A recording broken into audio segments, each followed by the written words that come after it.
थे। आगे बढ़ते हैं। मुख्यमंत्री भजनलाल शर्मा कल शाम सीएमओ में आयोजित होने वाले भव्य समारोह में प्रदेश के 5 विभागों की 9 नीतियों को जारी करेंगे। खनन और पर्यटन के साथ इस बार ऊर्जा, उद्योग और DOIT के द्वारा तैयार की गई नीतियां भी इसमें शामिल है, ताकि निवेशकों को बढ़ते राजस्थान, नई राहों को गढ़ते राजस्थान की तस्वीर से वाकिफ कराया जा सके। ये खास रिपोर्ट आप देखिए। Rising Rajasthan global investment summit जैसे महा आयोजन से ठीक पहले मुख्यमंत्री भजनलाल शर्मा कल प्रदेश के 5 विभागों की 9 नीतियों को जारी करेंगे। मुख्यमंत्री कार्यालय में दोपहर 3 बजे होने वाले समारोह में उप मुख्यमंत्री दिया कुमारी, डॉक्टर प्रेमचंद बैरवा सहित सभी मंत्री मौजूद रहेंगे। दरअसल प्रदेश के सूक्ष्म, लघु एवं मध्यम उद्योगों को बढ़ावा देने, प्रदेश के निर्यात क्षेत्र का विस्तार करने, जिलों के महत्वपूर्ण उत्पादों और शिल्पों को राष्ट्रीय एवं अंतर्राष्ट्रीय मंच उपलब्ध कराने, हस्तशिल्प और हथकरघा उद्यमों को वैश्विक बाजार के अनुरूप तैयार करने, एनिमेशन और गेमिंग क्षेत्र की प्रतिभाओं को निखारने, प्रदेश के पर्यटन क्षेत्र में निवेश के अवसर सृजित करने, अक्षय ऊर्जा क्षेत्र की क्षमता बढ़ाने, खनिज संपदा के जरिए अर्थव्यवस्था मजबूत बनाने, एमसेंड के जरिए बजरी का सस्ता विकल्प उपलब्ध कराने के लिए यह नीतियां तैयार की गई हैं। राजस्थान MSME नीति 2024 प्रदेश की MSME इकाइयों को विस्तार देने, मजबूत बनाने के लिए ये नीति अहम। इस नीति के माध्यम से अतिरिक्त ब्याज अनुदान, इक्विटी जुटाने हेतु एकमुश्त सहायता, एडवांस टेक्नोलॉजी और सॉफ्टवेयर खरीद, उत्पादों के विपणन पर पुनर्भरण सहायता उपलब्ध होगी। राजस्थान निर्यात संवर्धन नीति 2024 प्रदेश के निर्यातकों को सशक्त बनाने और निर्यात में वृद्धि करने के संकल्प को मूर्त रूप देने के लिए ये नीति अहम। इस नीति के जरिए मुख्यमंत्री निर्यात वृद्धि अभियान चलाया जाएगा।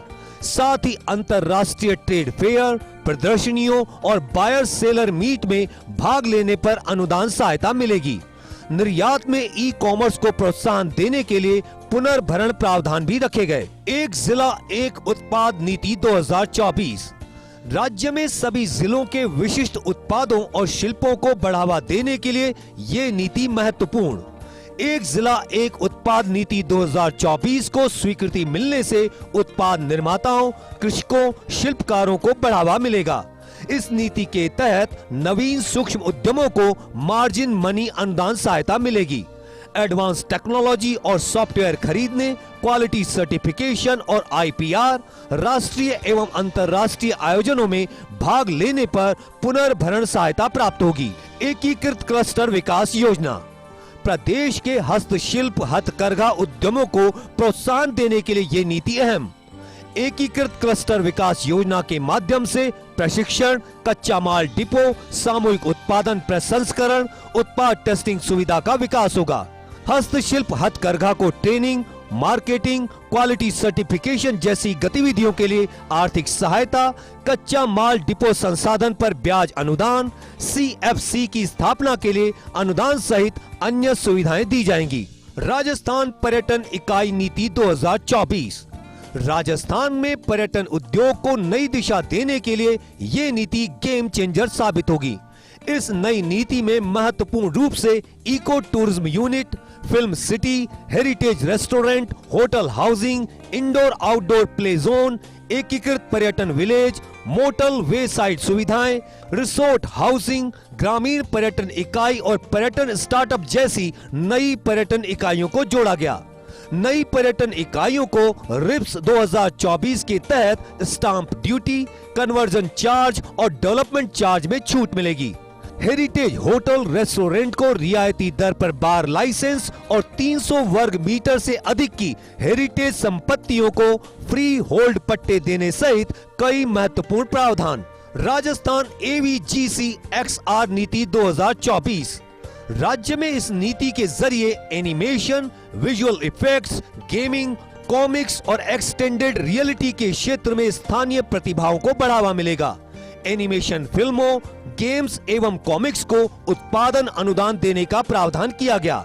इस क्षेत्र में नवाचार को बढ़ावा देने के लिए अटल इनोवेशन स्टूडियो और एक्सलेरेटर स्थापित किए जाएंगे। राजस्थान एकीकृत स्वच्छ ऊर्जा नीति 2024 अक्षय ऊर्जा नीति, बायोमास एवं वेस्ट टू एनर्जी नीति, ग्रीन हाइड्रोजन नीति के प्रावधानों और ऊर्जा भंडारण के नवीन प्रावधानों को शामिल कर तैयार हुई। वर्ष 2030 तक अक्षय ऊर्जा क्षमता को 125 गीगावाट तक बढ़ाने, फ्लोटिंग, रिजर्वायर टॉप और कैनाल टॉप सौर ऊर्जा परियोजनाओं को बढ़ावा देने, पंप स्टोरेज प्रोजेक्ट सहित बड़ी जल विद्युत परियोजनाओं और 8 मार्च 2019 के बाद शुरू हुई छोटी जल विद्युत परियोजनाओं को शामिल करने और 80% ट्रांसफार्मर क्षमता तक सोलर रूफटॉप लगाने की अनुमति दी गई।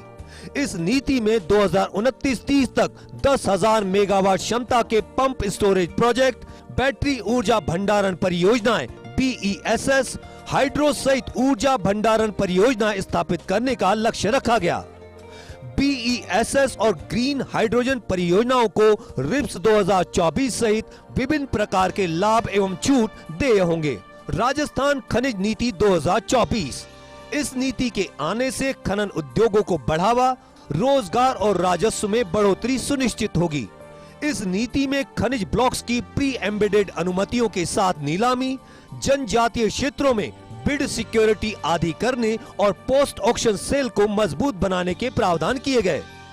आधुनिक तकनीक से zero waste mining, online royalty वसूली, परमिट सरलीकरण और अवैध खनन पर जीरो टॉलरेंस नीति के तहत जियो फेंसिंग, GPS ट्रैकिंग और RFID चेक पोस्ट लागू किए जाएंगे। राजस्थान एमसैंड नीति 2024, इस नीति में एमसैंड इकाइयों की स्थापना और बजरी के सस्ते विकल्प के रूप में एमसैंड के उपयोग को बढ़ावा देने पर जोर दिया गया। एमसैंड इकाई की स्थापना के लिए 3 साल के अनुभव, 3 करोड़ रुपए की नेटवर्थ और 3 करोड़ रुपए के टर्नओवर की बाध्यता समाप्त की गई। ओवरबर्डन पर देय TMFT की राशि में छूट, सरकारी और सरकार से वित्त पोषित निर्माण कार्यों में एमसैंड के उपयोग की अनिवार्यता, बजरी की मांग की आपूर्ति में 25% एमसैंड के उपयोग की अनिवार्यता, एमसैंड को बढ़ावा देने के लिए दिए जाएंगे परिलाभ। राजस्थान निवेश प्रोत्साहन योजना 2024 के परिलाभ भी दिए जाएंगे। इन 9 नीतियों से प्रदेश का रुतबा तो बढ़ेगा ही, साथ ही मरूभाल भी चमकेगा। मुख्यमंत्री भजनलाल शर्मा कल 5 विभागों की 9 नीतियां जारी करेंगे। राइजिंग राजस्थान से पहले निवेशकों को साफ नीयत, स्पष्ट नीति का संदेश भी इसके माध्यम से दिया जाएगा। प्रदेश के मुख्यमंत्री भजनलाल शर्मा कल 5 विभागों की 9 नीतियां जारी करेंगे। ये 9 नीतियां नवनिर्माण का सूचक हैं, जो कि राजस्थान के नवनिर्माण की दिशा और दशा तय करेंगी। माना जा रहा है कि उद्योग, खान, ऊर्जा, पर्यटन और DOIT से संबंधित ये नीतियां जारी करने के पीछे सरकार का उद्देश्य साफ है कि जो भी निवेशक राजस्थान आए, उन्हें राजस्थान को एक निवेश स्थान के तौर पर सामने रखा जाए। Nirmal Tiwari, First India News, Jaipur.